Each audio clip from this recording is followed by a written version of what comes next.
নিয়মে প্রথমে দেখতে হবে যে দুইটা দ্রাঘিমা থাকলে দেখতে হবে কোনটা বেশি আছে আর কোনটা কম আছে। যেটা বেশি থাকবে ওটা পূর্বে, যেটা কম থাকবে ওটা পশ্চিমে। পূর্বে থাকলে প্লাস করতে হবে আর পশ্চিমে থাকলে মাইনাস করতে হবে। এখানে প্রথম দ্রাঘিমা দেওয়া রয়েছে 139 ডিগ্রি 45 মিনিট, আর দ্বিতীয়টা দেওয়া রয়েছে 90 ডিগ্রি 26 মিনিট। এখানে হচ্ছে বেশি তাহলে 139 ডিগ্রি 45 মিনিট, তাহলে এটা পূর্বে রয়েছে আর নিচেটা পশ্চিমে রয়েছে। অঙ্ক করার সময় প্রথমে দ্রাঘিমার পার্থক্য বের করতে হবে।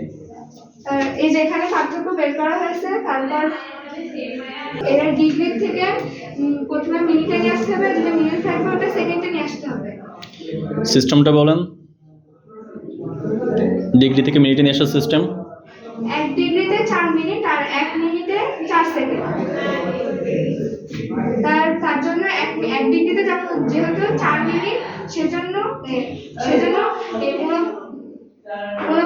4 দিয়ে গুণ করা হয়েছে, তারপর 196 মিনিট হয়েছে। আর এখানে হচ্ছে 19 মিনিট ছিল, এটা সেকেন্ডে নিয়ে আসবে, এজন্য 4 দিয়ে গুণ করা হয়েছে, তারপরে 76 মিনিট এসেছে।